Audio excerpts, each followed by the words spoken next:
ever tell him? Won't you ever tell him? Ah, yes. I know. A fiddlesticks. Just open your mouth and let it come out. Now, Mona. Now nothing. If he ever comes to call again, you say him hello. And if you haven't got the gumption to tell him, well, there's nothing wrong with a lady like him. Mama! Mistress, where have you been? Fishing. Fishing. With Harold. You mean Professor Hill? Look, I still have some work left. Did you have a good time? Gracias. He told me about his hometown, Gary, Indiana. And he said he'd take me there someday. And taught me a song that hardly has any essence in it at all.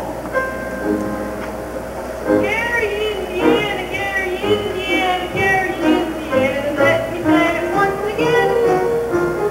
Gary, Indiana, Gary, Indiana, Gary, Indiana. That's the town that near me wins.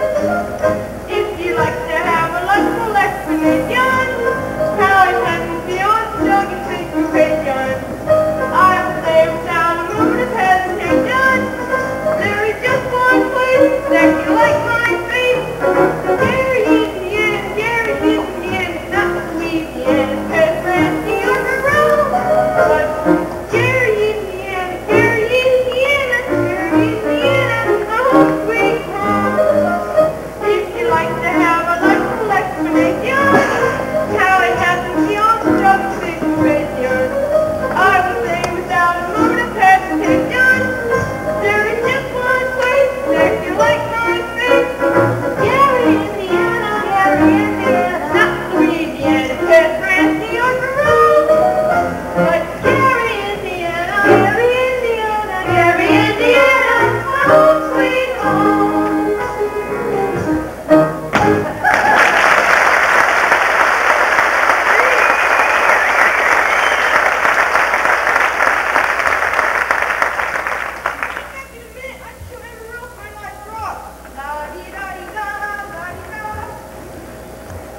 Please the dishes, Mama. I'll do them. But don't you have to change for the sociable? There's time later.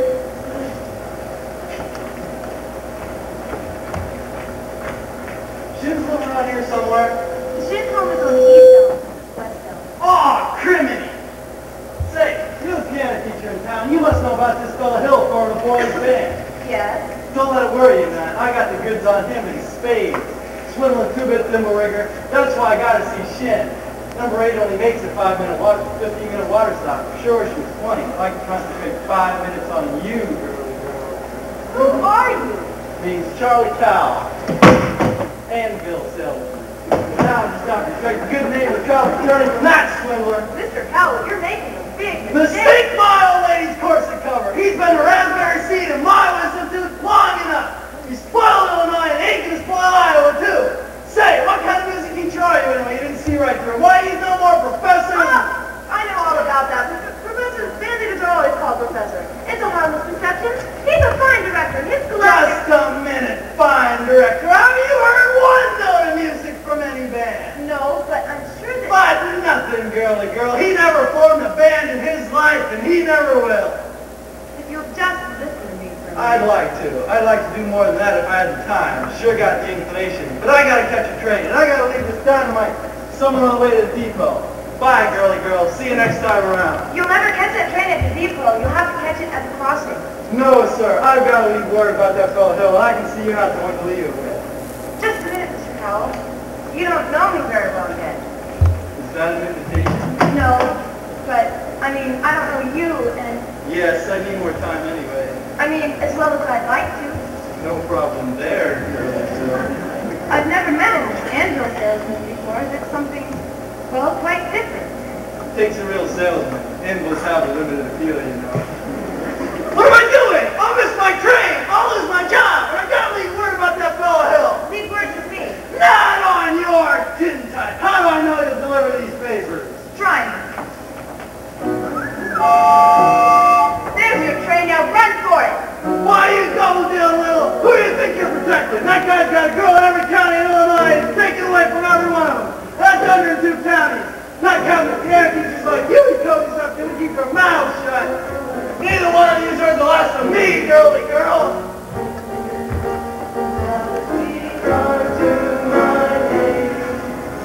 Good evening, Miss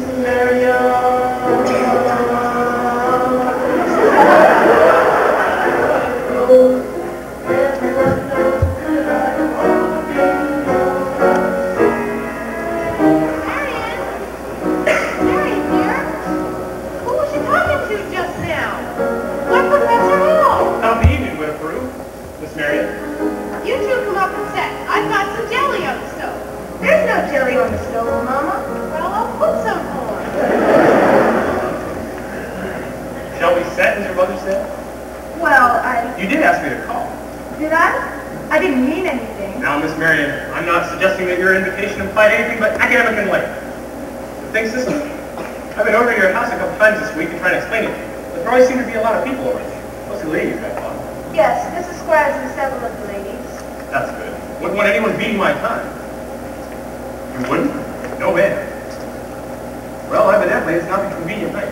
See you at the sociable later. Just a minute, Professor Hill. Is it true that you've had 100... I mean, well, what I'm trying to say is it true that you developed a think system? What? Think system? Yes. It's really very simple. As simple as whistling. Nobody has to teach you to use your lips to whistle. You just make a tune and it comes out clearly easy. Just you try this yourself before you ask me a question. I take your word. Could we sit down? Are all music teachers as dense as I am? All music teachers? I dare say you've met dozens, even 100. Well, Have they all been as fascinated as I with the think system? some more, some less. One young lady thought of the same system before I got to her town. She showed me a few refinements. I see. Have I said something wrong? Oh, please don't let me keep your Professor Hill. You must have many more important things to do than to explain the think system to me. Can't think of what. And I must be very dull company for a man of your experience. Now, say, where'd you get an idea like that? Well, one hears rumors of traveling salesmen. Now, Miss Marion, you mustn't believe everything you hear. After all, one even hears rumors about librarians. I suppose you're referring to Uncle Matty. Uncle Matty? Mr. Madison, my father's best friend. No matter what they say, he left me in a shirt belt so that Mother and Winthrop and I could have some security. Now, surely you don't believe Of it. course not, but that's exactly what I'm saying. Why do you think people start those rumors? Narrow-mindedness and jealousy. Jealousy mostly, I guess. Exactly. And jealousy mostly is what starts rumors about traveling salesmen. Now, what have you heard? Oh, nothing about you personally. Just, generally. What have you heard generally? Just that, but of course, it stands to reason that narrow-mindedness and jealousy can lead to, well, take you for instance, in your attentions to customers and, well, music teachers. They might easily be misinterpreted, mightn't they? I mean, now, honestly, mightn't they? Why? And so you say, if another salesman or someone were jealous, why, they could be downright lies, couldn't they? What could? Rumors and things. Why, of course? It just proves you should never believe everything you hear. I mean, if you just discuss it. Miss Marion, I would be delighted to discuss anything in the world with you. But couldn't we do it sitting down? You sit, knees, bed. We could sit on the porch. We could also sit on a hollow log near the footbridge. Oh, I couldn't think of it. I've never been to the footbridge with a man before in my life. Just to talk. I have to dress for the sociable. And meet me there in 15 minutes. I just can't. Please.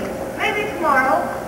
My dear little librarian, you pile up enough tomorrows and you'll find you collecting nothing but a lot of empty yesterdays. I don't know about you. I'd like to make today worth remembering. Oh, so would I. The footbridge. 15 minutes.